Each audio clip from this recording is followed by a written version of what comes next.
My name is Sandra. Before I take you through the shadows of my past, and into the light of the life I have built today, I want to pause and say a heartfelt thank you. It is a profound privilege to have you here, and I am truly humbled that you are choosing to spend these moments with me.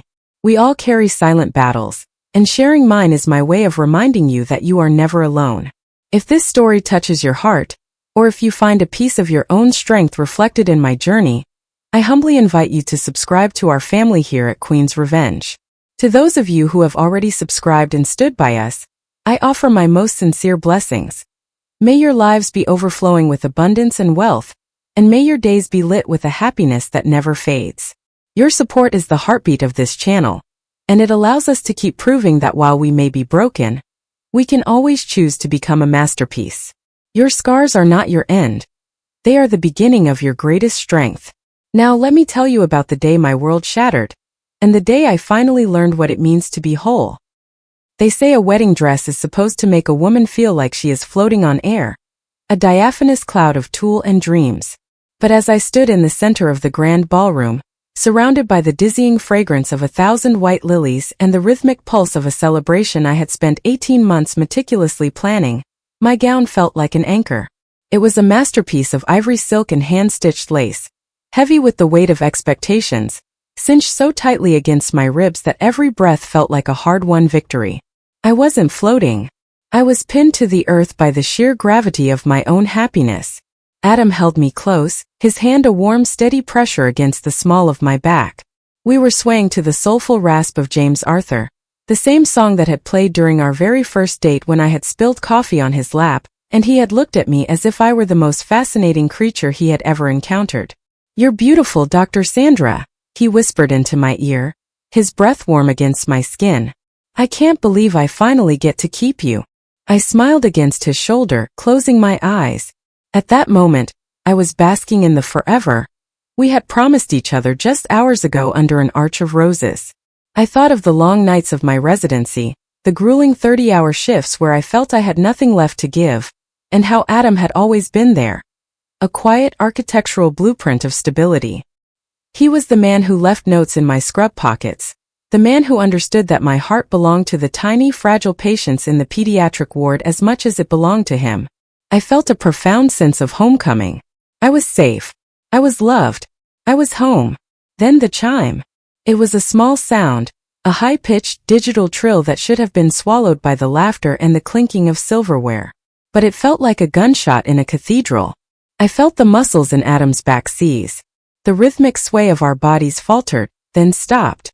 I pulled back slightly, looking up at him, a playful question on my lips.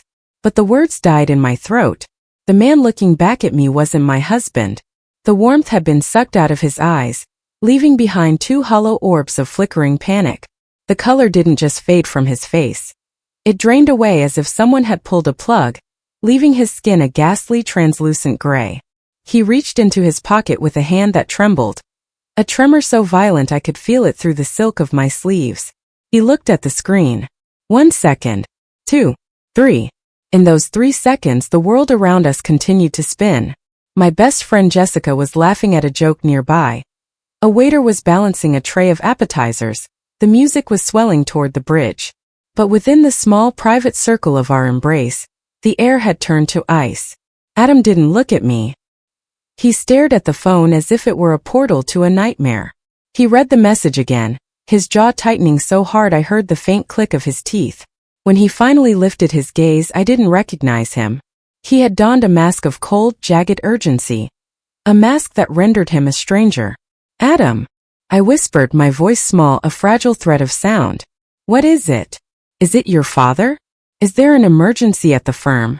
My mind, trained for clinical crisis, immediately began triaging the possibilities. Death, accident, fire. I reached for his arm, seeking to anchor him, but he flinched. He actually flinched away from my touch, pulling back as if my fingers were branding him. "I have to go," he said. The words didn't come from his chest. They were thin, metallic, and hollow like a recording played at the wrong speed. "Go," I repeated, a nervous, jagged laugh escaping me. "Go where?" "Adam, we're in the middle of our reception. We haven't even cut the cake. The toasts. Your mother is waiting for the mother-son dance. I have to go, Sandra. Now. Tell me what's wrong, I pleaded, my voice rising, catching the attention of the guests nearest to us. The music seemed to dim as if the band sensed the atmospheric shift. Whatever it is, we handle it together. That's what we just said at the altar. Together. He looked through me then, not at me. It was the most terrifying look I had ever received. The look of a man who had already departed, leaving only a ghost behind. I made a mistake, he muttered so low I almost didn't hear it. What mistake? I gripped his hand, my nails digging into his skin, desperate to pull him back from the ledge he was standing on. Adam, look at me. What are you talking about? I can't do this, he said, his voice gaining a sudden frantic edge. He began to back away, his eyes darting toward the exit like a trapped animal. I'm sorry. I can't. He turned so abruptly that he collided with a passing waiter. There was a sickening symphonic crash as a dozen champagne flutes hit the marble floor. The sound was deafening, the sharp crystalline scream of breaking glass echoing through the cavernous hall. In that moment I felt it. A phantom sensation, as if the very ribs beneath my corset were splintering in unison with the crystal.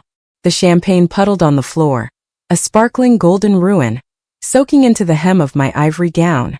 Adam! I cried out, my voice finally breaking into a sob. But he was already moving. He didn't look back. Not once.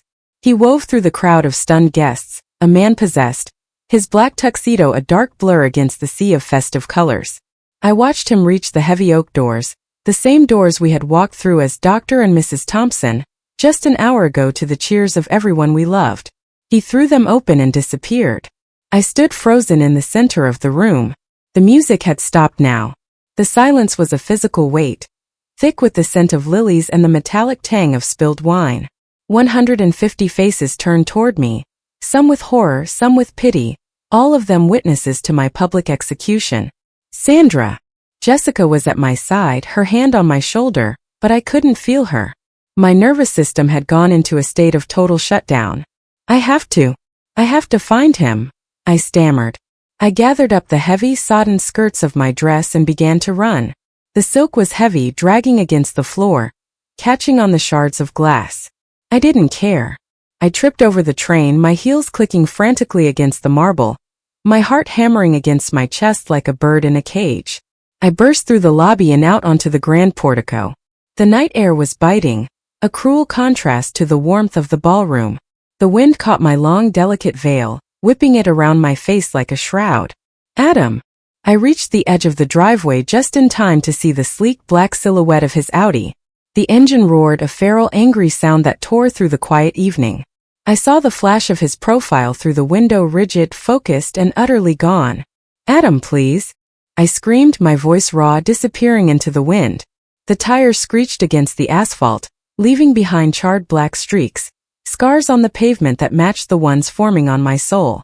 I stood there, a bride in $1,000 dress, shivering in the dark, as the red glow of his taillights grew smaller and smaller.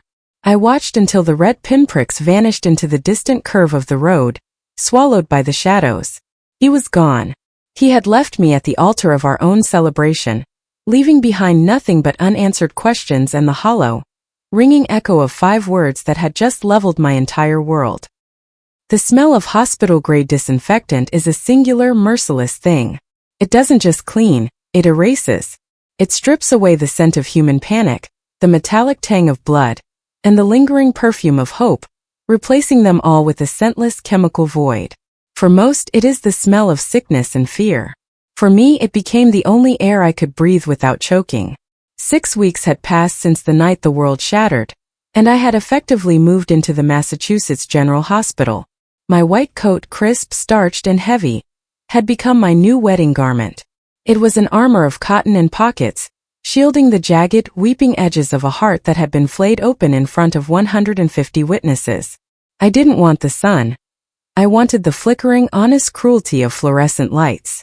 I didn't want the soft breeze of the Nantucket honeymoon we were supposed to be enjoying. I wanted the recycled, filtered air of the pediatric intensive care unit. Medicine is the only thing that doesn't lie.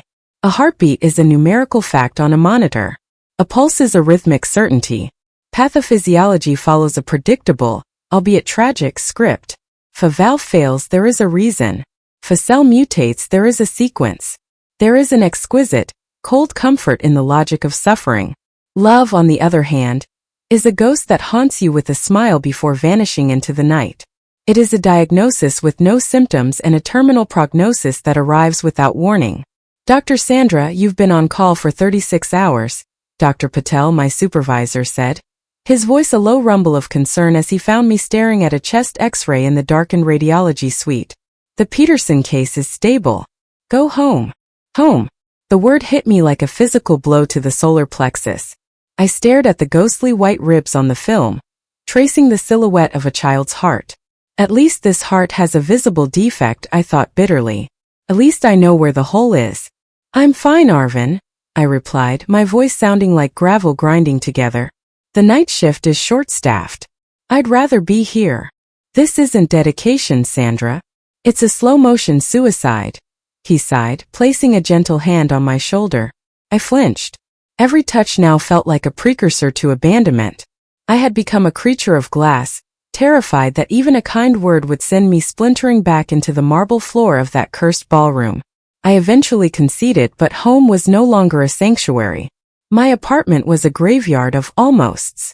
There were boxes of wedding gifts in the hallway that I couldn't bring myself to open or return.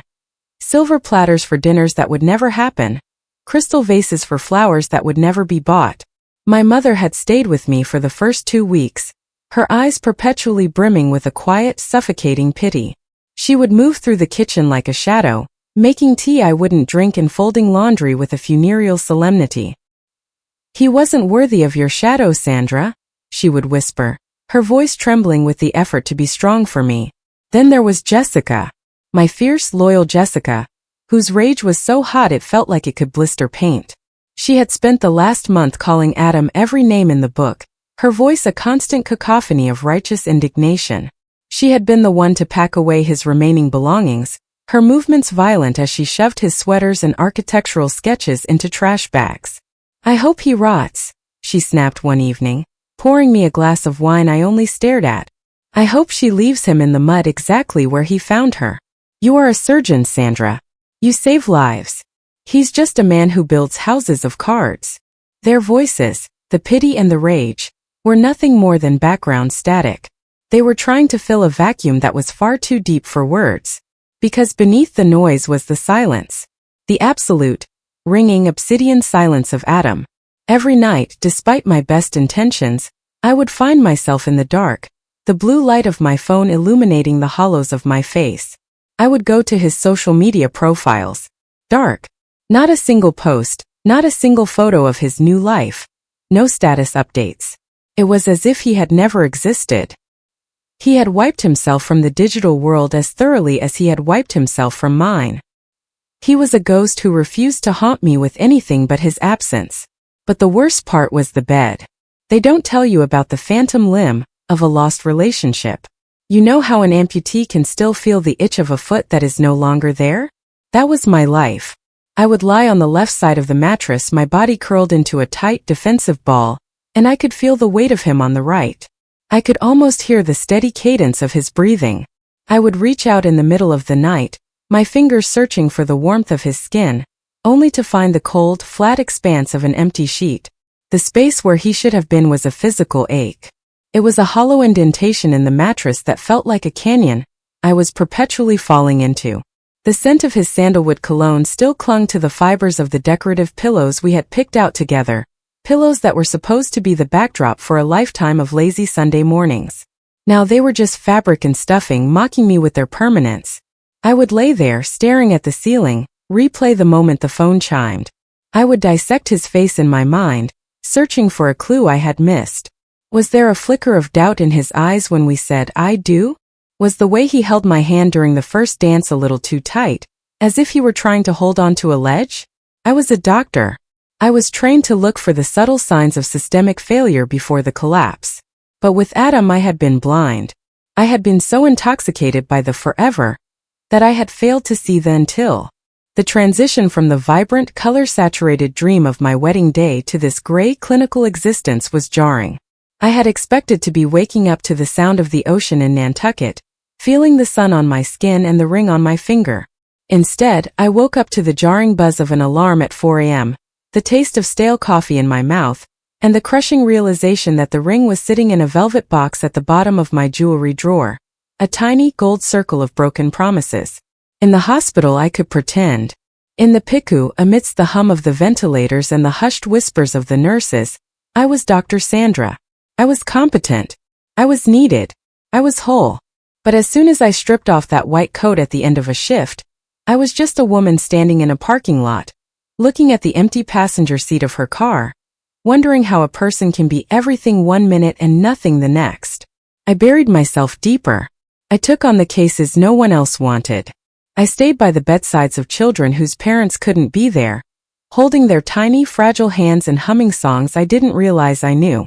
I gave them the love I had nowhere else to put.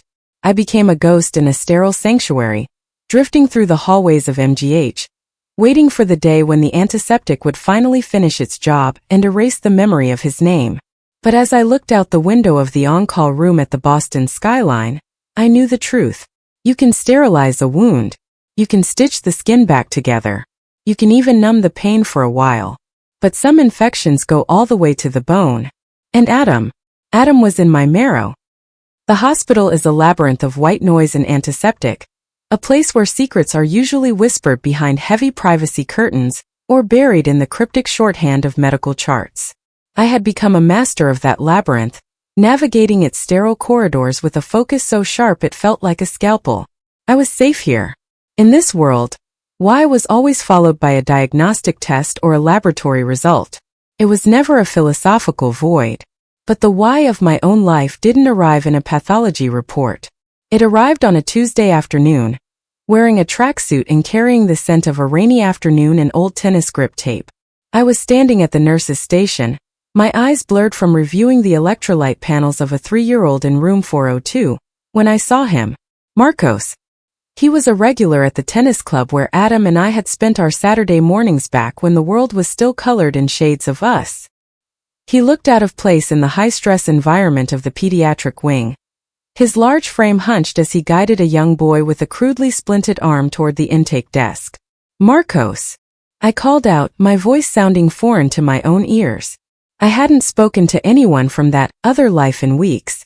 He turned, and the moment his eyes met mine I saw it. The flinch.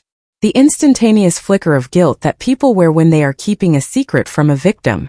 It was a look I had seen on the faces of parents who knew their child was sicker than they were letting on. Angela. I mean Sandra, he stammered, his eyes darting toward the floor. I didn't expect to see you here. I mean, I know you work here, but it's been a while. I live here now, Marcos, I said, a ghost of a smile touching my lips. What happened to the little guy? My nephew. Fell off the jungle gym, he said, his words coming out in a rush. He was sweating despite the air conditioning. He shifted his weight, looking desperately for an exit. Look, Sandra, I'm really sorry. About everything. We all are. It's fine, Marcos. Really? Is it? I mean, I can't believe how he's just showing up everywhere with her now. It's bold. Even for Adam. The air in the hallway suddenly felt very thin, as if the oxygen scrubbers had failed. My heart gave a singular, violent thud against my ribs. Everywhere with who, Marcos? He froze. The realization of what he had just implied washed over him, turning his face a mottled shade of red. I thought you knew. I assumed since it was all over the club that someone had told you. I'm so sorry, Sandra. I'm such an idiot. Marcos, I said, my voice dropping to a low, dangerous whisper that cut through the hospital hum. Who is he with? He swallowed hard, the sound audible in the sudden silence between us. Vanessa. He's back with Vanessa. They've been seen all over Cambridge. At the art gallery, at that little French place you guys used to love. Vanessa. The name was a jagged piece of shrapnel I thought I had removed years ago. The sophisticated art gallery owner. The woman who had owned Adam's heart for 3 years before she left him for the shimmering lights of Europe. The woman he told me was a beautiful mistake he had finally moved on from. And, Marcos continued, his voice barely a breath. They mentioned she's pregnant. That's why he had to go that night. The text. It was her telling him about the baby. Pregnant. The word didn't just hit me. It annihilated me. It was a physical assault, a blunt force trauma to the soul. As a pediatric resident, pregnant was a word of life, of beginning, of miraculous cell division. Now it was a death sentence. It was the final definitive no to every yes I had ever given him. I didn't scream. I didn't cry. My medical training took over, a cold, icy detachment that kept my legs beneath me, even as my internal world went into cardiac arrest. I stood there, the fluorescent lights reflecting off the linoleum floor, and I felt the 3 years I had given Adam begin to dissolve. I realized then, with a clarity that was more painful than the betrayal itself, that I had never been the protagonist of our story. I was the placeholder. I was the interim woman. I was the steady, reliable doctor who had bandaged his wounds and waited up with takeout, not because I was the love of his life, but because I was the sanctuary he used while he waited for his real life to return to him. Every "I love you," every plan for our future, every night we spent tangled in each other's arms, it was all a rehearsal. I was the understudy playing a role, unaware that the leading lady had never actually left the wings. I was the person who kept the bed warm until the woman he truly wanted decided she was done with her European adventure. "Sandra? Are you okay?" Marcos reached out a hand, but I stepped back. "I have a patient," I said, my voice a hollow synthesized version of itself. "I have to go." I didn't go to a patient. I went to the locker room, grabbed my bag and walked out of the hospital. I drove home in a trance, the Boston traffic moving around me like a blurred film. When I reached my apartment, the silence greeted me like a shroud. I went straight to my bedroom, to the bottom drawer of the dresser. Underneath a stack of sensible cotton scrubs lay a box wrapped in silver tissue paper. It was the lingerie I had bought for our honeymoon. A delicate, ethereal set of white lace and silk, something meant for a woman who felt cherished. A woman who was beginning a life of intimacy and shared secrets. I took it out. The lace was soft, an intricate web of threads that looked like frost on a window pane. It was beautiful. It was a lie. I didn't find scissors. I didn't want the precision of a blade. I wanted the visceral sensation of the destruction. I grabbed the silk camisole and pulled. It resisted for a moment, then gave way with a sickening high-pitched rip. Rip. The sound of the lace tearing felt like it was happening inside my own chest. I pulled again, my hands shaking, my breath coming in jagged, shallow gasps. I tore the delicate straps. I shredded the silk into long, jagged ribbons of ivory. I wasn't angry. Anger requires heat, and I was absolute zero. I was a scientist conducting an autopsy on a dead dream. I looked at the pile of white fabric on the floor, a ruined heap of lace that now looked like the carcass of a bird. I sat on the edge of the bed, the phantom limb of Adam's presence heavier than ever, and I looked at the ribbons. He hadn't just left me for his ex. He had left me for a version of a future that I could never give him because I wasn't her. I was the doctor who saved lives, but I couldn't save my own marriage from a woman who had never even had to fight for him. She just had to exist. She just had to call. I realized then that the most painful part of betrayal isn't the person who leaves. It's the realization of how little you actually meant to the person you gave everything to. I had been a temporary bridge he walked across to get back to his past.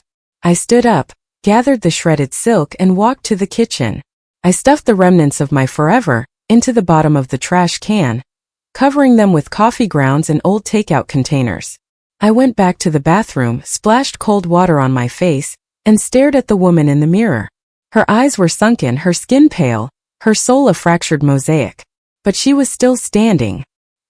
"He was a mistake," I whispered to the reflection. "Not a home. Just a mistake." There is a specific kind of silence that exists only in a pediatric intensive care unit at 3 o'clock in the morning. It isn't a peaceful silence. It is a pressurized, artificial quiet, held together by the rhythmic staccato of ventilators and the hypnotic neon green pulse of cardiac monitors. At 3 a.m., the world outside the hospital walls has ceased to exist. There are no weddings here. There are no runaway husbands or pregnant ex-girlfriends. There is only the brutal binary code of life and death, the oxygen saturation that holds steady at 94%, or the heart rate that begins a terrifying downward slide. I had become a creature of the night, a sentinel in a white coat. Since the pregnant revelation from Marcos, sleep had become my enemy. Every time I closed my eyes, I saw Adam's profile through the Audi window, and then I saw a faceless Vanessa, her hand on a stomach that should have been mine to worry over. So I stayed here in the blue-tinted shadows of the PICU, where the pain had a medical name and a physiological cause. Dr. Sandra? The voice was low, gravelly with exhaustion, but infused with a strange, steady calm. I turned away from the central nursing station, my eyes burning from the harsh glare of the computer screens. Standing there was a man I had seen in passing for the last 48 hours, but had never truly looked at. His name was Noah. He was the father of the little girl in room 412, Lily. He was also a nurse at a neighboring hospital, a detail that changed the way we spoke to one another. We didn't use the padded, gentle metaphors of getting better or being brave. We spoke in the cold, hard currency of blood gases and antibiotic titration. "She's spiking again," he said, not as a panicked parent, but as a clinician reporting a shift in status. Yet, as I looked at him, I saw the cracks in the armor. His scrubs were wrinkled, his jaw was shadowed with 3 days of stubble, and his eyes, a deep, weary hazel, held a grief so profound it made my own betrayal feel small and self-indulgent. "Let's go see her, Noah," I said, my voice automatically shifting into its professional register. Lily was 8 years old. A slip of a girl with a tangled mess of chestnut hair and skin the color of parched parchment. She had cystic fibrosis, and a secondary infection was currently waging a scorched earth campaign against her lungs. She lay amidst a sea of tangled tubes, her chest rising and falling in shallow, frantic heaves. As I moved to check her breath sounds, Lily's eyes fluttered open. They were the same hazel as her father's, but they held an unnerving, ancient wisdom. She didn't look like a child. She looked like a veteran of a war that had no end. Am making him sad again?" she whispered, the words whistling through the oxygen mask. I froze, the stethoscope cold against my palm. I looked up and saw Noah standing at the foot of the bed. He was smiling, a fragile, heartbreakingly beautiful smile that reached nowhere near his eyes. He reached out and squeezed her foot through the thermal blanket. "You're making me proud, Lil Bug," he said softly. "Just focus on the breathing. I've got the rest." In that moment I saw it. I saw the mirror. Lily was performing for him. She was suffocating, her body a failing machine, yet her primary concern was the emotional stability of the man sitting in the plastic chair beside her. She was trying to be strong to keep him from drowning. It was a devastating realization. I was doing the same thing. I was performing competence for the hospital staff, for my mother, for Jessica. I was a doctor saving lives because I couldn't bear to admit that I was a woman who had been discarded like an old habit. But while my performance was rooted in shame and the sting of a wounded ego, Lily's performance was rooted in a love so selfless it felt holy. "She knows," Noah said later, after Lily had finally drifted into a morphine-induced haze. We were standing in the small, cramped break room, the only light coming from the humming vending machine. He was holding 2 styrofoam cups of hospital coffee. "She knows I'm terrified. She knows I haven't slept in a bed since her mom died last year. So she pretends she isn't scared. We're both just lying to each other to stay afloat." He handed me a cup. "I heard about your wedding, Sandra," he said quietly. I stiffened, the familiar surge of humiliation rising in my throat. I expected the pity, the "I'm so sorry," the tilted head and the soft eyes. But Noah just looked at me. "The nurses talk. They say you're a machine. They say you don't go home." He took a sip of his coffee, his expression unreadable. "My wife Sarah died in this hospital. Not this ward but this building. I spent 3 years watching her disappear. I learned that there are 2 kinds of pain. The kind that takes everything from you, and the kind that gives you a new, terrible clarity." "I don't feel clear," I whispered, my fingers trembling around the styrofoam. "I feel erased. I feel like I was a placeholder for 3 years of my life." "You weren't erased," Noah said, his voice firm. "You were redirected. Most people live their whole lives believing in the forever you thought you had. They live in the sugarcoating. But when that glass shatters, when you're standing in the PICU at 3 a.m. holding a cup of the worst coffee on the East Coast, that's when you're actually awake." I took a sip of the coffee. It was atrocious. It was burnt, acidic, and had a metallic aftertaste that lingered on the tongue. It was bitter, unapologetic, and harsh. It was the most honest thing I had tasted since the day I met Adam. My wedding cake had been a 3-tiered masterpiece of lemon zest and buttercream, a confection of sweetness designed to mask the fact that the man feeding it to me already had one foot out the door. It was a sugary lie. This coffee, it made no promises. It didn't try to be beautiful. It just offered a jolt of caffeine to help you survive the next hour of the dark. I looked at Noah, this man who was losing his daughter after already losing his wife, yet who stood there offering me a cup of honesty. His grief was a vast, quiet ocean. My grief was a jagged, noisy wreck. "Why are you being so kind to me?" I asked, a stray tear finally escaping and hot-tracking down my cheek. "I'm just the doctor who's supposed to be fixing your daughter. Because I know what it's like to look in the mirror and not recognize the person looking back," he said. "And because Lily thinks you have sad eyes, and she's usually right about these things. She told me you looked like I did the day we came home from the funeral. Like you were waiting for someone to tell you it was okay to stop pretending." The pregnant ex-girlfriend, the white dress in the dirt, the shattered champagne. For the first time, the noise of those memories dimmed.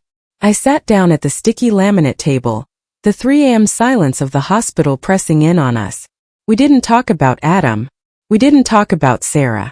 We just sat there in the fluorescent hum, 2 broken people drinking bitter coffee, waiting for the sun to rise on a world that would never be the same, but was for the first time starting to feel real. "Do you think she'll make it through the night?" Noah asked, the father eclipsing the nurse for a brief, agonizing second. I looked at him, and I didn't give him the professional answer. I gave him the truth. "I don't know, Noah. But I'm not leaving. I'll be right there in the chair next to you." He nodded, a single sharp movement of his head. Grief is not a single destination. It is a sprawling labyrinthine territory with no map and a climate that changes without warning. One moment you are standing in the sun of a memory, and the next, the ground beneath your feet liquefies, leaving you treading water in a sea of cold, dark what-ifs. I am a doctor. I have spent my adult life studying the intricate mechanics of the human body, learning how to mend broken bones and stabilize failing organs. I am trained to be the fixer, the authority in the room, the one who holds the scalpel or the prescription pad. But as I sat in a circle of mismatched plastic chairs in the basement of a community center, I felt the stinging, visceral humiliation of a physician who was hemorrhaging from a wound no bandage could reach. The sign on the door read "Starting Over," written in a cheerful sans serif font that felt like an insult to the wreckage inside. I had spent weeks avoiding this place. I told myself I didn't need a pity party with strangers. I told myself that my medical degrees and my clinical detachment were enough to cauterize the shame of being the woman whose husband vanished while the appetizers were still being served. But the phantom limb in my bed was growing heavier, and the silence in my apartment was beginning to roar. Noah was the one who pushed me. After 3 weeks of 3 a.m. coffee and shared vigils by Lily's bedside, he had looked at me with those weary, hazel eyes and said, "You're excellent at saving other people's children, Sandra. But who is saving you?" He had attended a similar group after his wife Sarah died. "It's not about finding answers," he told me, his voice a steady anchor. "It's about finding people who speak the same language of ruin. It's about not having to translate your pain for people who are still living in the light." So I went. The room smelled of stale floor wax and the kind of cheap, burnt coffee that lacked the honest bite of the pick-a brew. There were 12 of us. A middle-aged man whose wife of 30 years had walked out for a younger colleague, a young woman whose fiancé had died in a car wreck 2 weeks before their date, and me, the doctor who couldn't diagnose the rot in her own marriage. The facilitator, a woman named Lorena with a voice like polished river stones, looked at me. "We have a new face today. Would you like to share your name and why you're here?" I felt the eyes of the group on me. I wanted to hide behind my white coat. I wanted to recite a list of Lily's latest lab results, or discuss the efficacy of a new bronchodilator. Anything but the truth. My throat felt like it was filled with ground glass. I looked down at my hands, the hands that could intubate a neonate in 30 seconds, and saw that they were shaking. "I'm Sandra," I whispered. The silence of the room leaned in, expectant and heavy. I took a breath, and for the first time I didn't try to sterilize the narrative. I didn't say we separated, or it didn't work out. I didn't use the clinical euphemisms of a failed social contract. I'm a doctor, I said, my voice gaining a jagged, desperate edge. I spend my life fixing things. I save lives. I monitor heartbeats. I predict crises. And yet, I felt a hot, stinging tear spill over.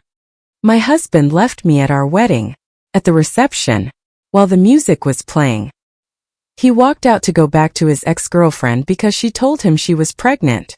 The words hung in the stale air, naked and hideous. Saying them was like performing an autopsy on myself while still conscious. The humiliation was a physical weight, a heat that crawled up my neck. I waited for the gasps, the tilted heads of pity, the "oh you poor thing" that I had come to loathe. But none of that happened. The man whose wife had left him simply nodded, a slow, solemn acknowledgement of a shared tectonic shift. The young woman who had lost her fiancé reached out and placed a hand briefly on the air between us, a gesture of solidarity that required no touch. The shame is the heaviest part, isn't it? Elena asked softly. The feeling that you should have known. The feeling that your brilliance in one area of life should have protected you in this one. I feel like a fraud. I choked out, the dam finally breaking. How can I tell a parent their child is going to be okay when my own life collapsed in the space of a 3-second text message? I was standing there in a $5,000 dress, and I was the only person in the room who didn't know I was being discarded. I wept then. Not the quiet, polite tears of a grieving professional, but the ugly, racking sobs of a woman who had been holding her breath for 2 months. I cried for the shredded silk in my trash can. I cried for the phantom limb in my bed. I cried for the Dr. Sandra who thought she was invincible. Noah was waiting for me outside in the parking lot afterward, leaning against his old SUV. The Boston air was crisp, the scent of autumn beginning to bite at the edges of the summer heat. He didn't ask me how it went. He didn't ask me if I felt better. He just handed me a fresh bottle of water and opened the passenger door. You said it, didn't you? He asked as we drove toward the hospital. I said it. How does it taste? The truth. Like copper, I replied, staring out at the blurred lights of the city. Like blood in my mouth. It gets less metallic over time, Noah said. But it stays sharp. That sharpness is what keeps you from falling back into the lies. In the weeks that followed, Noah and I forged what I began to think of as a friendship of the broken. It was a bond that existed outside the traditional boundaries of romance, or even typical friendship. We were like two survivors of a shipwreck clinging to the same piece of driftwood. We didn't try to heal each other. We knew better than that. Healing was a long, slow cellular process that couldn't be rushed by platitudes or forced positivity. Instead, we practiced the art of presence. We would sit in the hospital cafeteria or on the bench outside the starting over meetings, often in complete silence.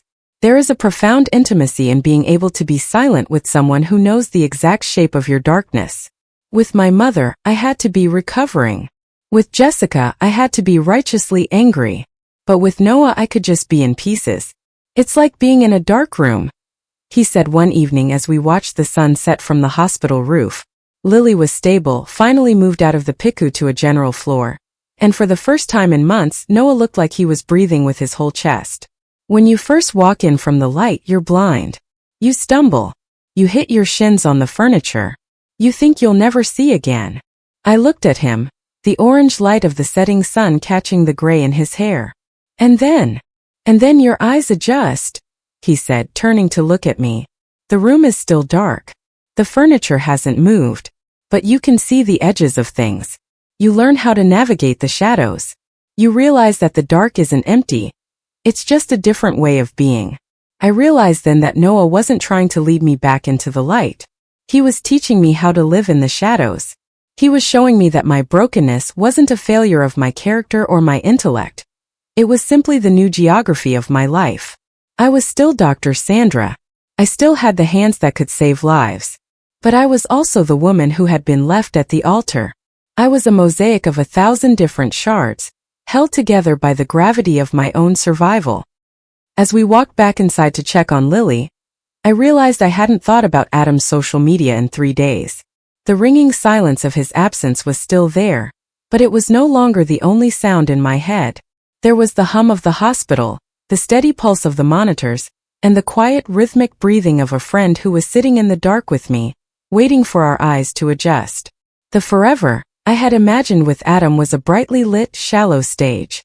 This messy, quiet, agonizingly honest connection with Noah and the starting over group was something else entirely. It was the beginning of a life built on the bedrock of the truth, however much it might bleed. The geography of my grief was still vast and treacherous, but for the first time, I wasn't wandering it alone. I had a companion who knew the way through the shadows, and together, we were learning how to see in the dark. Time is a deceptive architect. We are told it heals, but that is a comforting lie whispered to those who cannot bear the sight of an open wound. Time does not heal, it merely layers. It deposits the sediment of new days over the wreckage of the old, until the jagged edges of what once broke us are buried beneath the weight of simply existing. For me, the thaw did not arrive with the dramatic flare of a spring storm. It was a glacial, agonizingly slow retreat of the ice that had calcified around my heart on that marble floor 5 years ago. 5 years. In the world of medicine, 5 years is a lifetime. It is the difference between a terminal diagnosis and a miraculous remission. In my world, it was the time it took for the I to dissolve into the we. The transition was not a whirlwind. I had already had my whirlwind with Adam. A sudden intoxicating gale that had snatched me off my feet, only to drop me into a canyon. Falling in love with Noah was something else entirely. It was an excavation. It was the painstaking process of clearing away the debris of 2 shattered lives, to see if the foundation was still solid enough to hold a roof. It started with the mundane. It was the way Noah knew exactly how I took my coffee after a double shift. Black, bitter, and urgent. It was the way he never asked me why I still flinched when a phone chimed unexpectedly in a quiet room. He didn't try to fix my trauma with platitudes. He simply built a scaffolding of presence around it. We were 2 people who no longer believed in fairy tales, 2 souls who had seen the happily ever after go up in smoke in hospital waiting rooms and ballroom lobbies. Our love was not a lightning strike. It was a steady, deliberate renovation. We were like an old Victorian house in Brookline, beautiful but neglected, with rotten floorboards and lead paint that needed to be scraped away with steady, calloused hands. Every shared meal, every quiet evening helping Lily with her nebulizer treatments, every long conversation about the ghosts we carried. These were the new beams we were sliding into place. Lily was the heart of the house. By the time she was 11, her health had stabilized thanks to a new treatment protocol, but she remained an old soul, a child whose eyes had seen too much of the in-between to ever be truly simple. She didn't call me Mom at first, and I didn't ask her to. We were Sandra and Lily, a duo forged in the fire of the PICU. I became her bonus person, the one who understood the science of her lungs and the rhythm of her fears. I taught her how to read X-rays. She taught me how to breathe without checking for a pulse. I remember the exact moment I realized the phantom limb of Adam had finally stopped aching. I was standing in our kitchen, watching Noah teach Lily how to make a proper grilled cheese sandwich. The light was hitting the copper pots, and the air smelled of melted butter and safety. I realized I hadn't thought about Vanessa's pregnancy or Adam's black Audi in months. The scar tissue had finally become stronger than the skin it replaced. I was no longer a woman defined by who had left me. I was a woman defined by who had stayed. The proposal came on a Saturday in May, a day that should have been haunted by the anniversary of my first wedding, but instead felt light, as if the ghosts had finally grown tired of following me. We were in the backyard of the colonial house we had bought together. The garden was a riot of unruly peonies and the scent of damp earth. I was kneeling in the dirt, trying to save a struggling rosebush, when I noticed a sudden conspiratorial silence. I looked up to find Lily standing on the back porch. She was holding a large hand-drawn sign made of neon yellow poster board. In her messy, exuberant handwriting it read, "Say yes," followed by approximately 1,000 exclamation points. Beside her, Noah was walking toward me. He wasn't wearing a tuxedo. He didn't have a choreographed speech or a hidden camera crew. He was wearing his favorite faded nursing school t-shirt and jeans stained with grass. His eyes, those steady hazel anchors, were wet. He didn't get down on one knee immediately. He just stood there, looking at me with a gaze that saw every crack in my soul and loved me because of them, not despite them. "Sandra," he said, his voice thick with the kind of emotion that can only be earned through years of shared grief and quiet triumphs. I know we both swore we were done with this. I know we know better than anyone that promises can be broken in a heartbeat.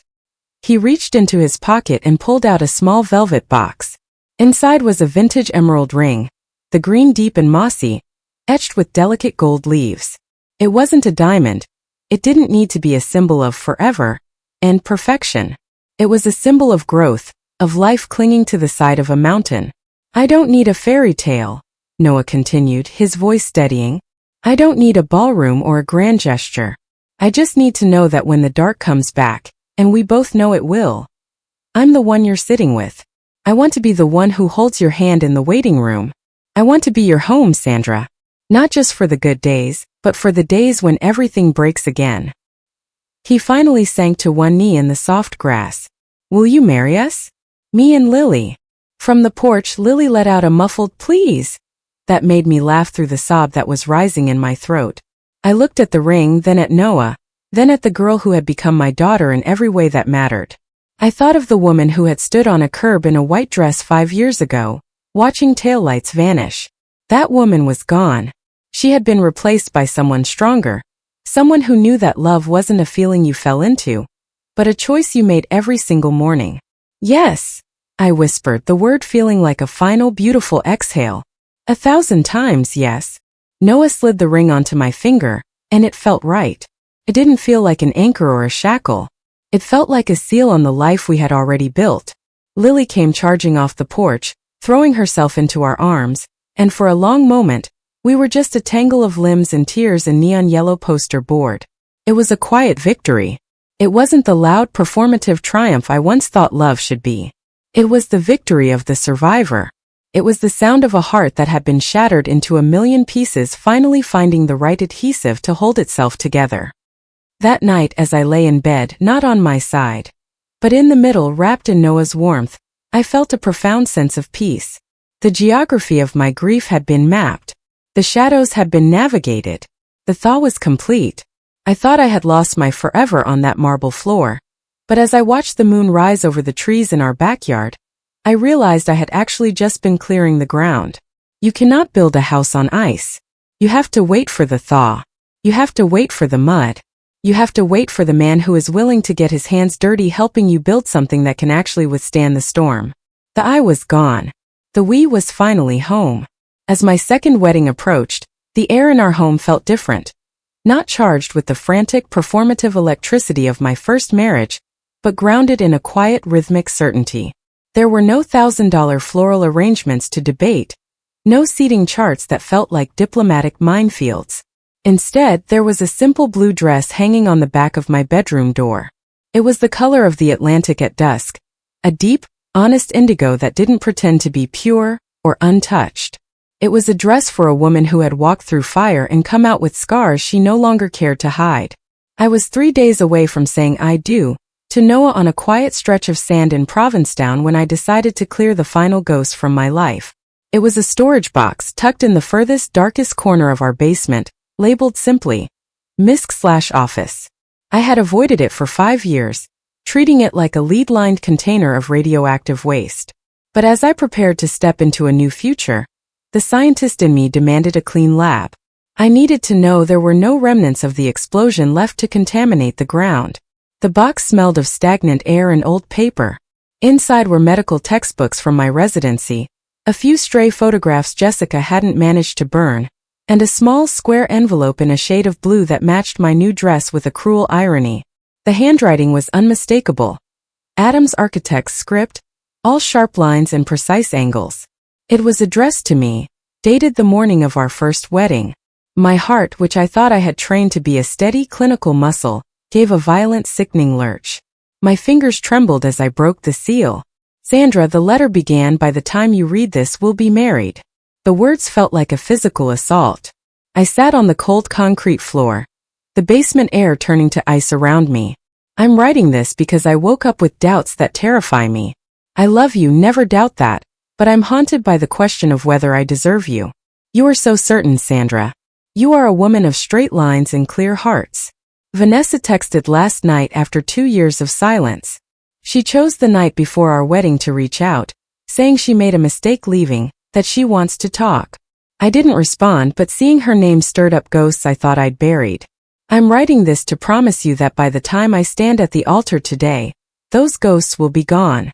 I'm giving you my whole heart, not pieces left over from old wounds. The paper fluttered from my hands. The world began to tilt. The phantom limb I thought I had amputated 5 years ago suddenly screamed with a fresh, agonizing phantom pain. He had doubts. He had doubts on the morning he looked me in the eye and promised me forever. He had been holding a letter of Vanessa's ghosts while I was putting on my veil. Then it happened. The clinical term is a panic attack, but that word is too sterile for the sensation of the floor liquefying beneath you. My lungs, the very organs I spent my days studying, refused to expand. I was an iron lung with a power failure. The basement walls seemed to pulse inward, the shadows stretching into long, grasping fingers. I gripped the edge of the cardboard box, my knuckles white, my vision tunneling into a pinpoint of blackness. I can't do this, a voice screamed inside my head. It's happening again. The foundations are made of sand. I gasped for air, a ragged whistling sound that echoed in the empty room. I saw the image of the shattered champagne glass on the marble floor. I felt the weight of the white gown, that heavy ivory anchor. For a terrifying moment, the 5 years with Noah vanished, and I was back on that curb watching the taillights fade. Sandra! Noah's voice came from the top of the stairs, warm and steady, but I couldn't answer. I was drowning in a storage box. He was down the stairs in seconds, his nursing instincts overriding everything. He didn't ask what was wrong. He saw the letter, he saw my gray face, and he simply sat on the floor behind me, pulling my back against his chest. "Breathe with me," he commanded, his voice a low rhythmic vibration against my spine. "In for 4, hold for 4, out for 8. Follow my ribs, Sandra. Just follow my ribs." I focused on the rise and fall of his chest. It took minutes, long agonizing minutes where the past and present fought a war over my sanity, before my heart rate began to descend from the stratosphere. "I have to know," I whispered, my voice a broken thing. "I can't walk onto that beach if I don't know why a text message was enough to destroy 3 years of I love yous. I thought he left because he loved her more. But this letter, it says he was trying to choose me. Noah didn't try to talk me out of it. He didn't show jealousy or insecurity. He simply handed me my phone. Then find out. Don't go into our marriage with a ghost in your pocket." I called Margaret Thompson. Adam's mother had always been a woman of grace, a woman who had looked at me with genuine sorrow when her son vanished. She answered on the 3rd ring, her voice sounding older, thinner. "Sandra," she whispered. "Is it really you?" "I found a letter, Margaret," I said, bypassing the pleasantries. I didn't have the energy for the social dance. "The morning of the wedding. He wrote about Vanessa. He wrote about doubts. I need to know what happened after he left the reception." There was a long silence on the other end, the sound of a heavy sigh. "He was a fool, Sandra. My son was a man who let his sense of duty be weaponized against him."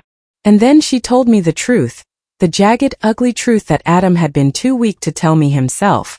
Vanessa hadn't just texted to say she missed him. During the reception, she had sent a photo of a positive pregnancy test and a doctored medical report. She told him that she was carrying his child from a brief encounter during his bachelor weekend, a weekend he had actually spent fishing with his father and brothers, a weekend where he had been miles away from her. She knew his weakness, Margaret said, her voice hardening with a mother's resentment. She knew Adam believed that a man's worth was tied to his responsibility. He left that night not to be with her, but to do the right thing for a child he believed he had created in a moment of drunken weakness he couldn't even remember. He was so filled with shame that he couldn't even look you in the eye to explain. He thought he had ruined your life, so he vanished to deal with the consequences. "But there was no baby," I said, the realization dawning on me like a cold, gray light. "There was never a baby," Margaret confirmed. "It was a phantom, a lie crafted by a woman who couldn't stand to see him happy with a woman like you." By the time he realized he'd been manipulated, Vanessa had already moved on, and he was too ashamed to come back. He thought the bridge was burnt to ash. He believed he deserved the misery he was living in. I hung up the phone and sat in the silence of the basement, leaning against Noah. The why was finally clear, and it was more pathetic than I had ever imagined. Adam hadn't left for a grand love. He had left because he was easily fooled by his own guilt.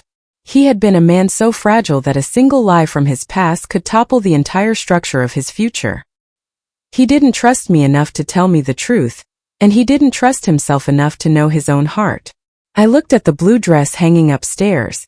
Adam's love had been a house of cards, beautiful to look at but incapable of withstanding a single gust of wind.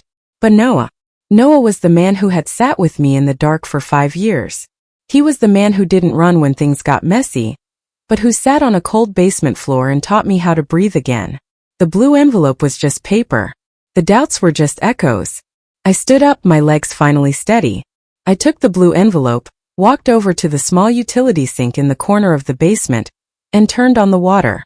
I watched the ink run and the paper turn to a soggy, illegible pulp. "I'm okay now," I said, turning to Noah.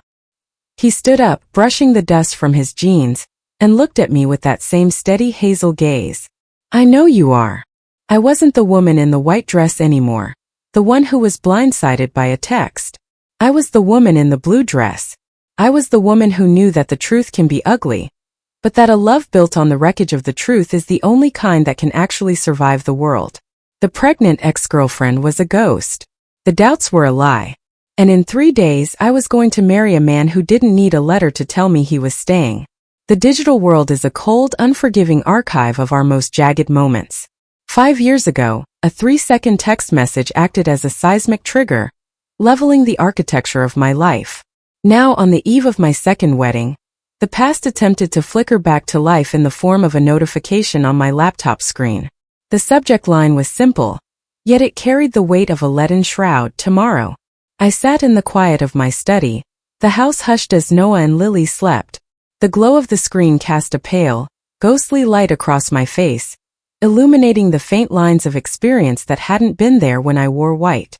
My cursor hovered over the unread message from an address I had once known as well as my own pulse. I clicked. "Sandra," the email began. "My mother told me about your call. I've drafted this email 1,000 times over the years, only to delete it every time. I don't expect forgiveness, but before you start your new life, I needed you to know the truth. I made the worst mistake of my life that day, trusting Vanessa's lies instead of talking to you. I thought I was protecting you from a mess I had created. If you're willing, I'd like to meet just once to apologize properly. Adam." I read it once, then again. Each word felt like a dull needle pressing against a nerve. For years I had constructed a narrative of a grand betrayal, a man swept away by the irresistible tide of an old flame. But the truth, as revealed by Margaret and confirmed by this desperate, digital stutter, was far more pathetic. Adam hadn't left because he loved her more. He hadn't left because our 3 years were a lie. He had left because he was a coward. He was a man who saw a crisis and instead of turning to his partner, the woman who spent her days navigating the life and death complexities of a pediatric ward, he chose to vanish into the shadows of his own guilt. He didn't trust me. He didn't think I was strong enough to hear the mess, to fight the lie, to stand beside him in the mud. He had treated our marriage like a fragile, ornamental thing that couldn't survive a single scratch. And in doing so, he had proven that he never truly knew me at all. I looked at the reply button. 1,000 stinging sentences crowded my mind. I wanted to tell him about the night I spent on the bathroom floor, my throat raw from screaming. I wanted to tell him about the starting over meetings, where I had to learn how to speak my own name without flinching. I wanted to describe the exact way it feels to have your forever snatched away while the music is still playing. But as I stared at the screen, I realized that words were just another form of tethering. To respond, even in anger, was to acknowledge that he still held a seat at the table of my life. To argue was to admit that his explanation carried value. I moved the cursor. It didn't go to reply. It moved to the small, unassuming icon of a trash can. The delete key is a powerful thing. In the world of medicine, we cannot delete a diagnosis. We cannot undo a surgical error or erase a patient's trauma. But in the landscape of the soul, we have the power of the void. Click. The email vanished. The screen returned to the sterile white emptiness of my inbox. I felt a sudden, sharp lightness in my chest, as if a localized pocket of gravity had finally dissipated. I hadn't forgiven him. Forgiveness was a long winding road I was still traveling, but I had finally decisively evicted him. I stood up and walked to the bedroom where the blue dress was waiting. For my first wedding I had chosen ivory, a blinding performative white that was supposed to symbolize purity and a new beginning.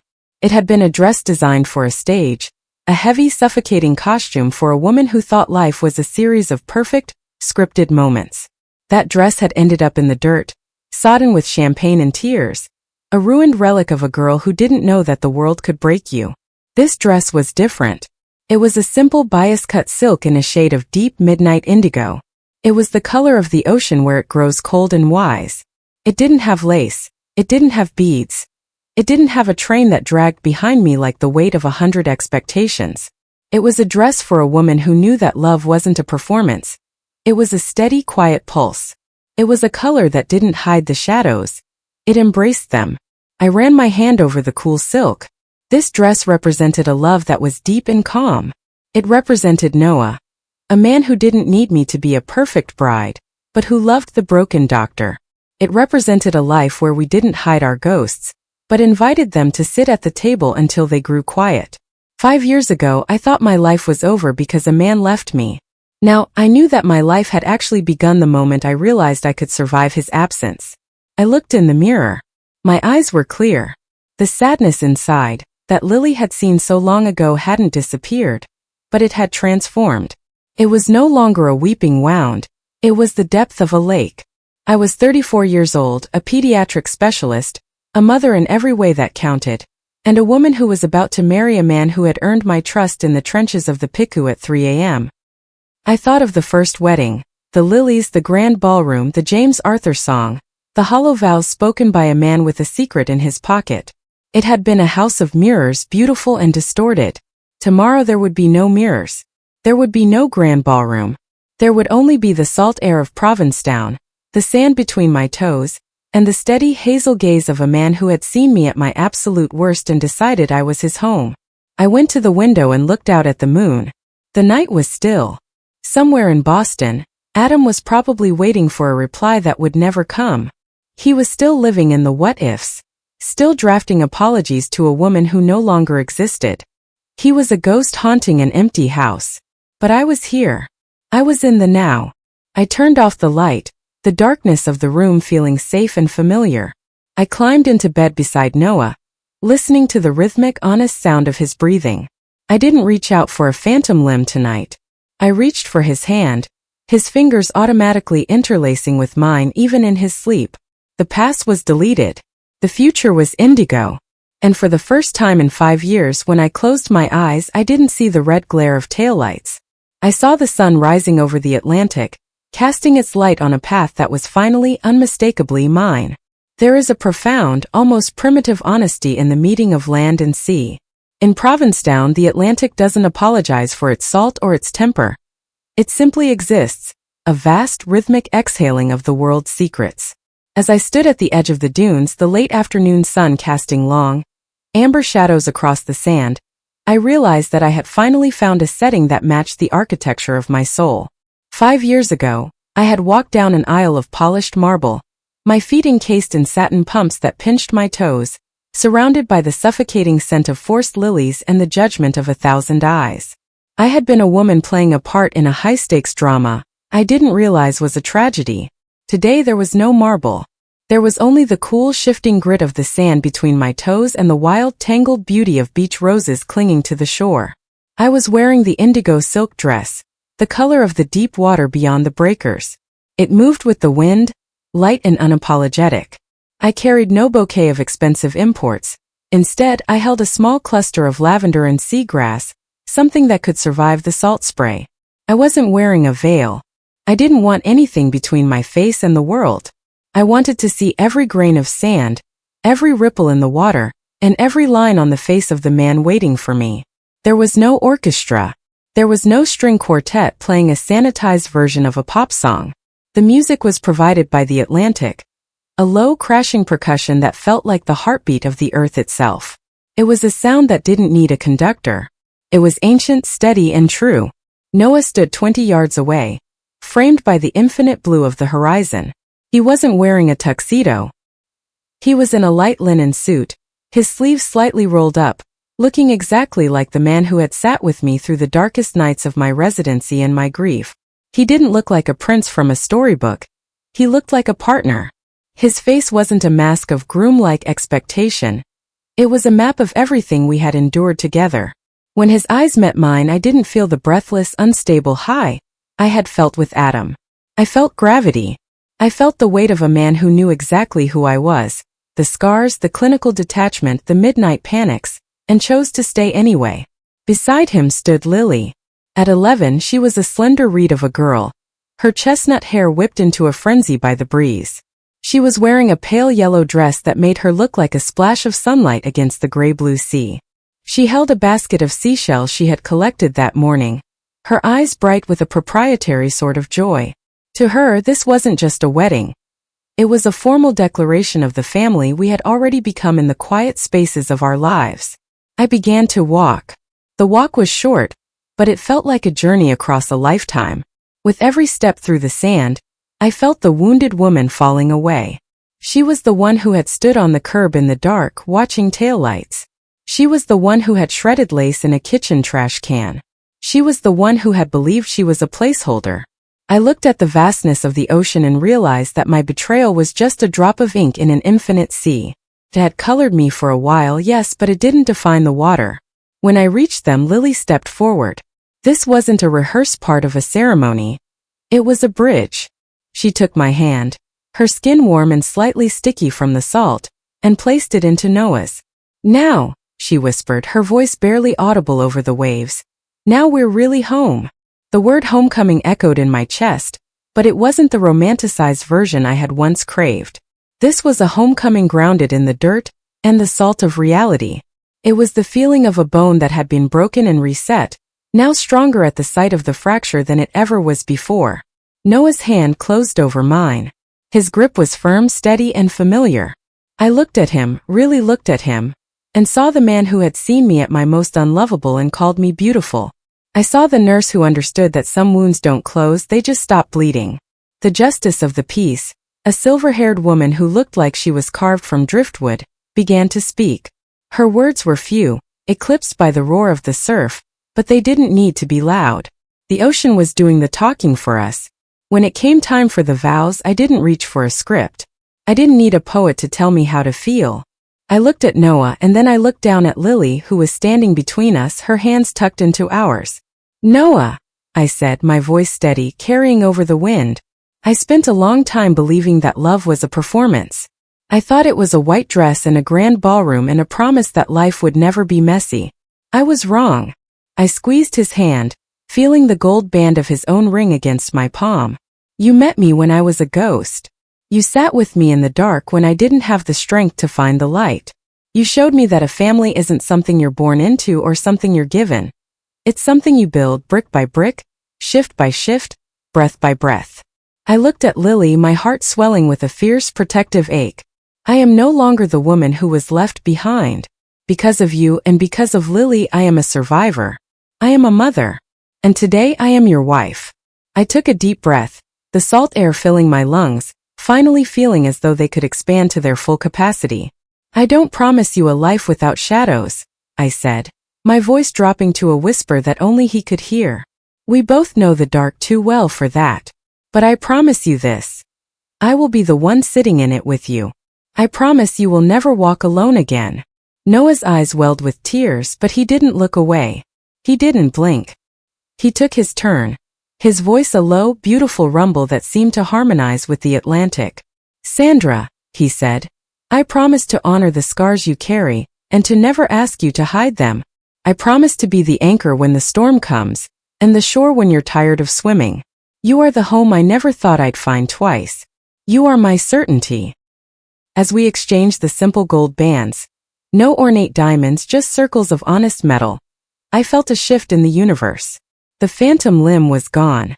The space in the bed, the silence in the hall, the ringing echo of Adam's departure, it was all drowned out by the crashing of the waves and the warmth of the hand holding mine. The justice pronounced us a family. Noah didn't dip me for a theatrical kiss. He simply pulled me close and pressed his forehead against mine. A quiet, sacred moment of recognition. Then we both leaned down and pulled Lily into the center of us. I stood on that beach barefoot and dressed in blue. And I realized that the perfect wedding I had lost 5 years ago was a hollow shell compared to this. That wedding had been about the beginning of a lie.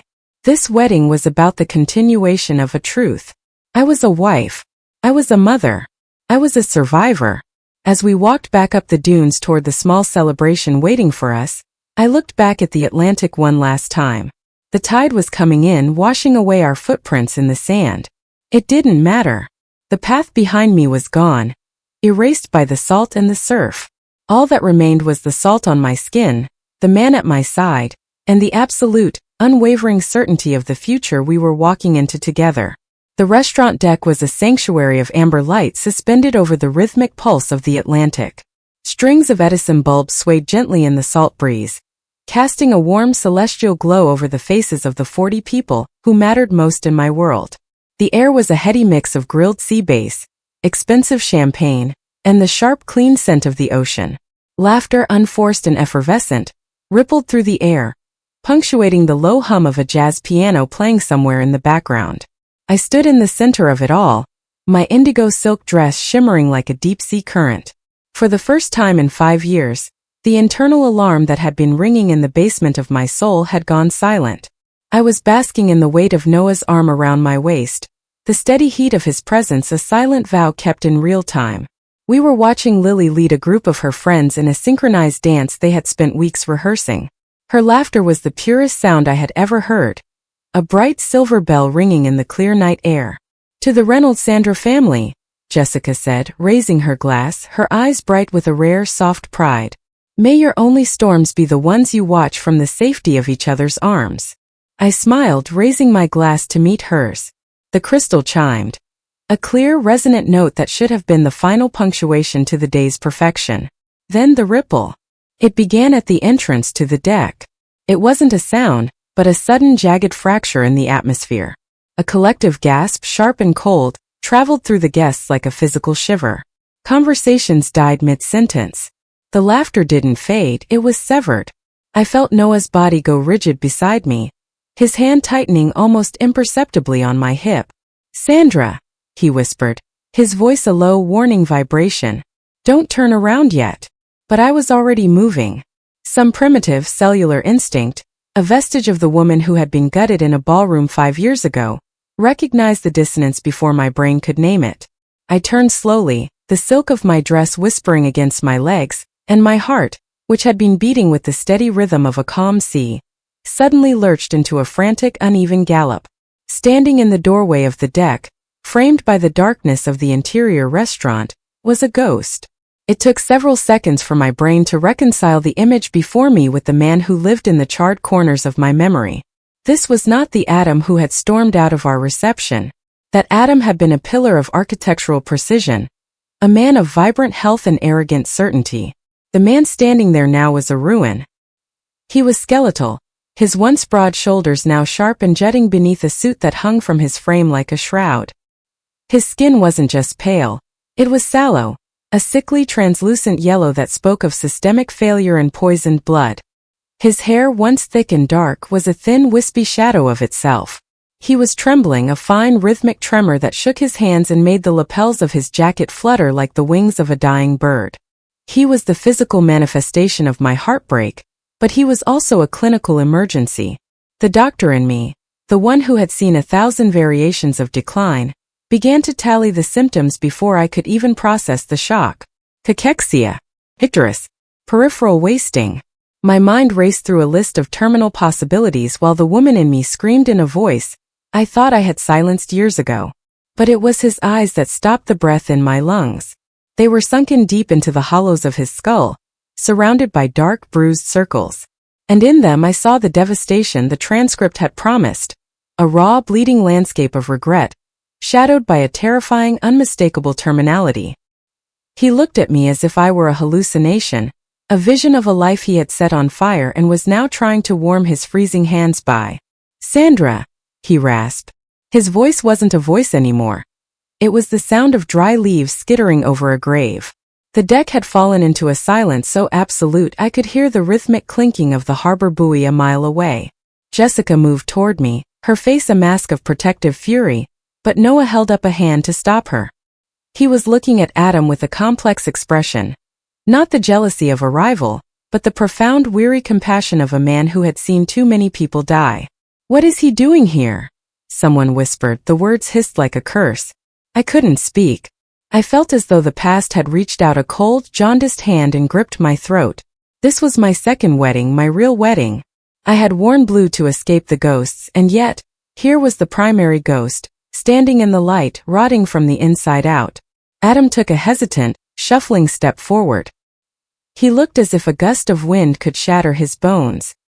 His gaze moved from my face to the ring on my finger, then to Noah and finally to Lily, who had stopped dancing and was staring at him with the wide, perceptive eyes of a child who knew the smell of a hospital. I didn't come to ruin anything," Adam stammered, his knees buckling slightly. He reached for the back of a chair to steady himself, his knuckles white and skeletal. I saw the announcement. I knew you were here. I've been trying to find you for years, Sandra. To tell you to explain. You're 5 years late for an explanation, Adam, I said, and was surprised by the cold, surgical steadiness of my own voice. I was no longer the girl on the curb. I was the surgeon. I was the wife. And you have no right to be here. Not today. Not ever.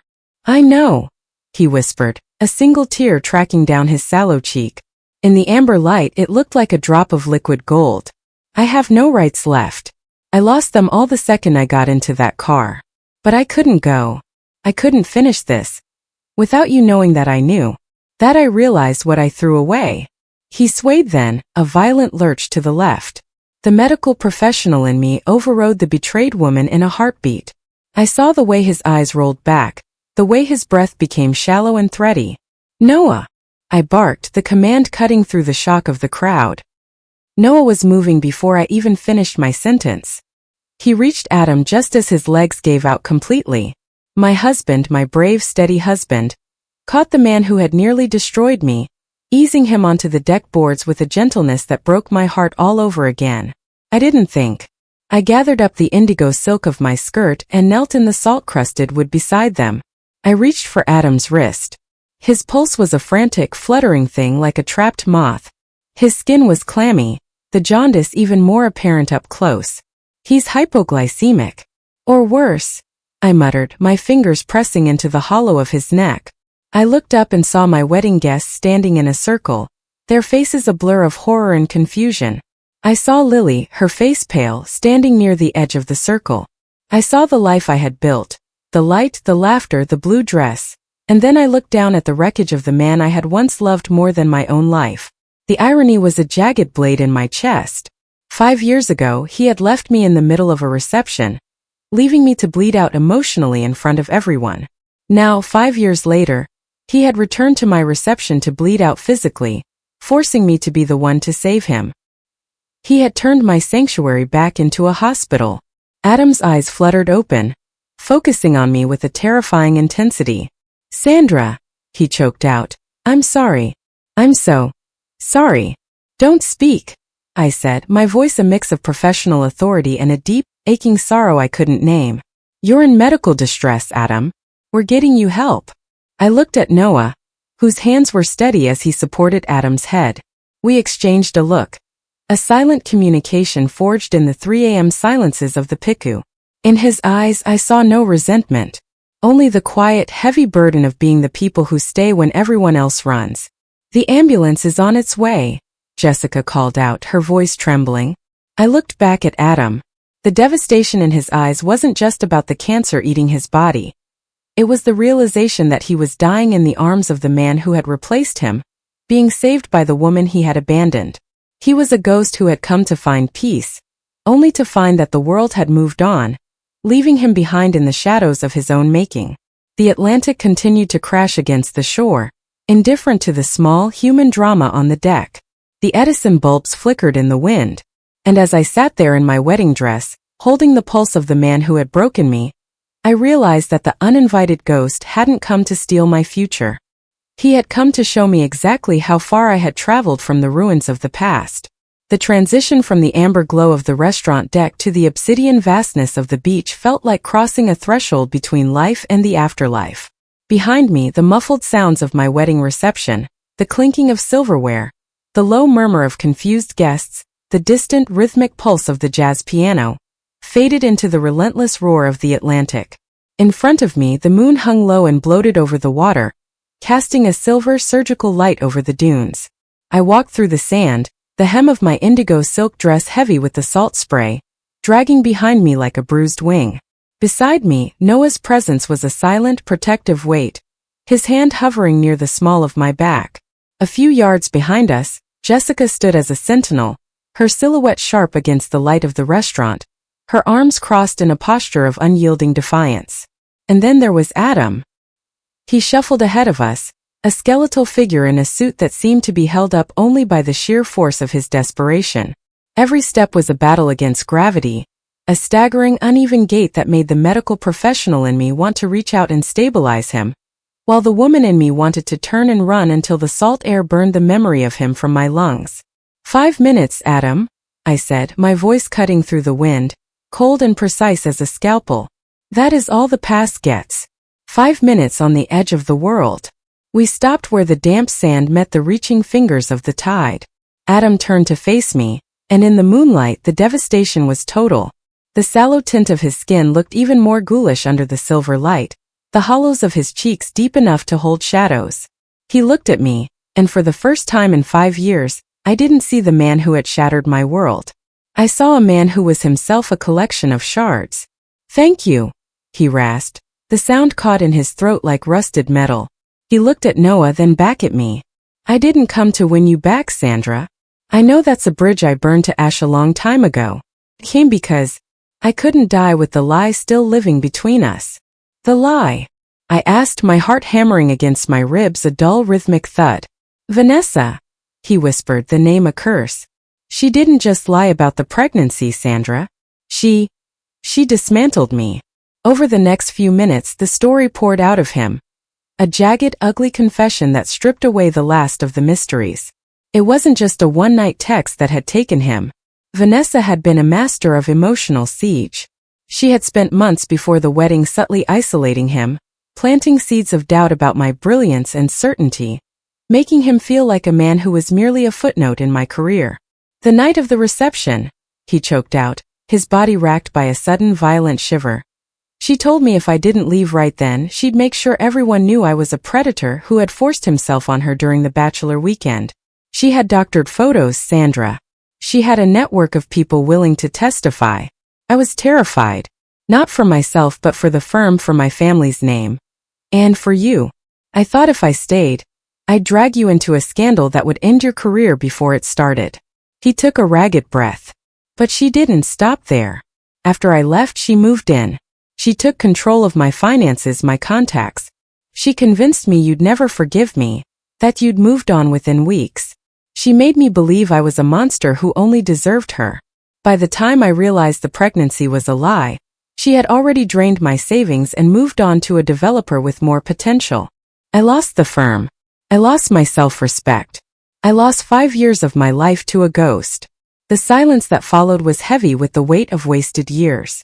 I looked at him, and the anger I had carried for so long, the hot, searing rage that had fueled my residency and my starting over meetings, suddenly felt hollow. It was replaced by a profound, clinical sadness. He hadn't left for love. He had left because he was a victim of a predator, and his own weakness had been the key she used to unlock the door. And now? I asked, my voice barely a whisper. Adam looked down at his shaking hands. Stage 4. Pancreatic cancer. It's in the liver now. The doctors. They gave me 6 months. That was 3 months ago. The words hit me with a different kind of force. As a doctor, I knew the roadmap of that diagnosis. I knew the aggressive, merciless march of the cells, the way it hollows a person out from the inside until there is nothing left but a shell and a memory. I looked at the cachexia, the wasting of his muscles, and the icterus in his eyes, and I realized I wasn't looking at a villain. I was looking at a terminal patient. In that moment the shift happened. The betrayed wife, The woman who had shredded her lingerie and wept on a bathroom floor receded into the shadows. In her place stood the doctor. My emotions didn't disappear, but they were reorganized, pushed to the periphery by a lifetime of training. I no longer saw the man who had abandoned me at the altar. I saw a man in the end stages of a metabolic catastrophe. "Why come here, Adam?" I asked, my tone softening into the professional gentleness I used for the parents in the PICU. "Why today?" "Because I needed you to know that it wasn't because I didn't love you," he whispered, a single agonizing tear tracking through the jaundice of his cheek. "I wanted you to know that the man you loved was real, even if he was a coward. I needed to see you one last time. To see that you were whole. To see that the man who took my place was better than I was." He looked at Noah, a gaze of pure, unadulterated envy and respect. "He is. I can see it in the way he stands. I can see it in the way you look at him." Adam tried to take another step toward me, perhaps to reach for my hand, but his body finally reached its breaking point. His knees didn't just buckle, they surrendered. He collapsed onto the cold, damp sand like a puppet whose strings had been cut. "Adam!" cried out. But as I rushed forward, it wasn't the frantic panic of a lover. It was the calculated response of a first responder. I dropped to my knees in the sand, the indigo silk of my wedding dress soaking up the freezing salt water, turning a dark bruised purple. Noah was right beside me, his hands already moving to stabilize Adam's head. Jessica ran toward us from the dunes, her face a mask of shock. "Sandra, what do we do?" she shouted. I didn't answer. I reached for the side of Adam's neck, my fingers pressing into the hollow beside his windpipe. My touch was firm, clinical, and detached. I was searching for the carotid pulse, counting the beats against the ticking of my own internal clock. His pulse was thready, a rapid, fluttering rhythm that spoke of a heart struggling to pump through a body that was shutting down. His skin was cold, clammy with the sweat of shock. His eyes were rolled back, showing only the yellowed whites. I felt Noah's eyes on me. He saw the shift. He knew that at this moment I wasn't Sandra the bride. I was Dr. Sandra the healer. "He's in hypovolemic shock or maybe a cardiac event secondary to the malignancy," I muttered to Noah, my mind already running through a triage list. "We need an ambulance on the beach. Now." As I held my fingers against his neck, I realized something that made my heart ache with a final somber clarity. My hands were moving by instinct. My heart was steady. I was checking his pulse because it was my duty, because I was a steward of life, but there was no love left in the touch. The phantom limb had finally been laid to rest. I was holding the life of the man who had destroyed mine, and all I felt was the heavy, solemn weight of my own humanity. "Stay with us, Adam," I whispered, not as a plea for a second chance, but as a command to a patient. "Stay with us. We're getting you help." The waves crashed against the shore, louder now, as if the Atlantic were trying to reclaim the ghosts that had wandered onto its sands. The moonlight continued to cast its cold, silver light over the scene, a bride in a ruined blue dress, a husband who was a rock, and a dying man who had finally found the truth, only to find that he had no time left to live in it. The sound of sirens began to wail in the distance, a high-pitched, lonely sound that cut through the roar of the sea. I kept my fingers on his pulse, feeling the fragile, flickering beat of a life that was finally, unmistakably, separate from mine. The sirens were a jagged indigo scream against the velvet hush of the night, their rhythmic pulse reflecting off the dark, churning surface of the Atlantic. My wedding dress, once a shimmering symbol of a new beginning, was now a heavy, sodden ruin of salt and sand, the indigo silk clinging to my legs like a bruised memory. As the EMTs hoisted Adam's stretcher into the back of the ambulance, the red and blue lights flickered across his sallow, unconscious face, making him look like a tragic figure from a flickering silent film. Noah stood beside me, his hand a warm, grounding anchor on my shoulder. His linen suit was stained with the damp earth of the dunes, and his eyes held a weariness that surpassed the exhaustion of a wedding day. We didn't need to speak. The honeymoon to Nantucket, the quiet mornings on the shore, the celebration we had earned, it was all deferred. We were doctors. We were caregivers. And more than that, we were humans who knew that you cannot build a life of peace on a foundation of unresolved ghosts. "We're going to Boston, aren't we?" Noah asked, his voice a low, steady rumble that cut through the fading wail of the siren. I can't leave him like this, Noah, I whispered, looking at the receding taillights of the ambulance, the same red glow that had once signaled the end of my world. Not because I love him, but because I am no longer the woman who lets him dictate when I stay or go. I am staying because it is who I am. Noah squeezed my hand, his interlaced fingers a silent vow of solidarity. I know. And that's exactly why I love you. We spent the next 3 days in the familiar sterile heartbeat of the city. While the world thought we were basking in the glow of a honeymoon, we were navigating the labyrinth of oncology transfers and palliative care protocols. We ensured Adam was moved to a specialized wing at Massachusetts General, placing him under the care of a team that could manage the merciless march of his stage 4 diagnosis. It was during these quiet transitional hours, sitting in hospital cafeterias drinking that same honest bitter coffee, that I began to reflect on the architecture of my life. I thought of the mosaic. In medicine, we are taught to heal, to return the body to its original state. But life isn't a clinical trial. When a life is shattered, truly fundamentally shattered into 1,000 jagged, unrecognizable pieces, it can never be a smooth, unbroken pane of glass again. It becomes something else. It becomes a mosaic. Each shard of pain, each sharp edge of betrayal, each fragment of grief is gathered up and reset into a new pattern. The cracks aren't hidden. They are filled with the grout of resilience and the gold of second chances. A mosaic is far more difficult to create than a simple window, and it is infinitely more beautiful. It is a testament to the fact that we were broken, and that we chose to stand anyway. My life with Noah and Lily was the mosaic. The Sandra who had been destroyed 5 years ago was just one of the colors. A dark, necessary indigo that gave depth to the bright, sun-drenched yellows of my present. On the morning we were finally set to leave for our delayed honeymoon, I returned to the hospital for one last visit. Adam was awake, propped up against the stark white pillows of his room. The jaundice seemed to have deepened, his skin the color of old parchment, his eyes two hollow wells of fading light. He looked at me as I entered, and for the first time there was no panic in his gaze. There was only a profound, quiet exhaustion.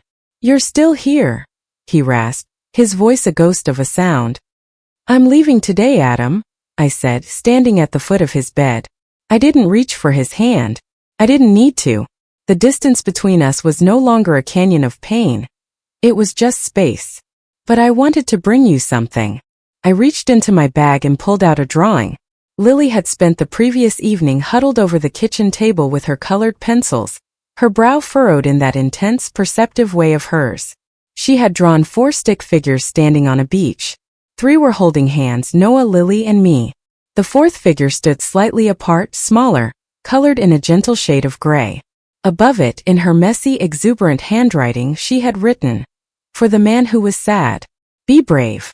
I set the drawing on his bedside table, next to the monitors that were tracking the slow surrender of his heart. Adam looked at the drawing, his lip trembling. She saw me," he whispered. "Children see the truth, Adam," I said softly. "They don't see the betrayals or the mistakes. They just see a soul in need of a kind word. She wanted you to have that." He looked up at me, his eyes brimming with a final devastating clarity. "I ruined everything, didn't I?" "You broke a life, Adam," I replied, and for the first time the words didn't hurt to say. "But you didn't ruin it. You just changed the pattern. I am happy, truly deeply happy. And that is a victory you can't take away, and one I no longer need you to acknowledge." I turned toward the door. "Sandra." I paused, my hand on the cold metal handle. Can you ever forgive me?" I looked back at him. This man who had been my beginning and my end, my greatest love and my deepest scar. I realized then that I had been carrying the answer to that question for 5 years, tucked away like a key I was too afraid to use. "Forgiveness isn't a gift I give to you, Adam," I said, my voice steady and light. "It's the gift I give to myself. It's the key that finally lets me walk out of that reception hall from 5 years ago. I'm not staying in that room anymore. I'm leaving now."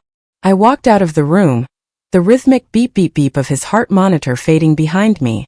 Each step down the long fluorescent-lit hallway felt like a weight being stripped from my bones. I reached the lobby and there he was. Noah was standing by the glass doors, the morning sun streaming in behind him, silhouetting his steady, familiar frame.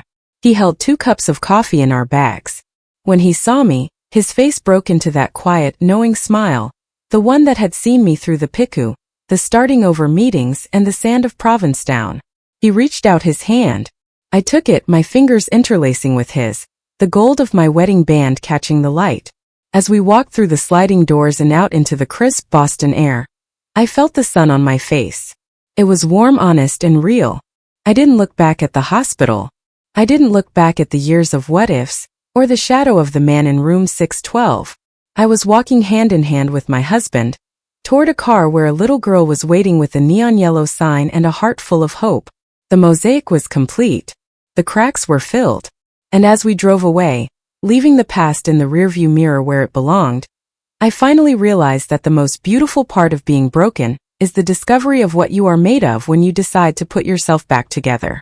I was Sandra. I was a wife. I was a mother. I was a healer. And for the first time in my life, I was finally utterly free. A story only truly lives when it reaches a heart that understands. Thank you for opening yours to us today. Sandra's victory wasn't just in finding a new love, but in finding the power to finally leave the pain behind. I invite you to share your reflections below. Your words might be the exact motivation someone else needs to hear today. If this story resonated with your soul, please subscribe to Queen's Revenge. Join our community as we explore the incredible strength it takes to turn betrayal into a breakthrough.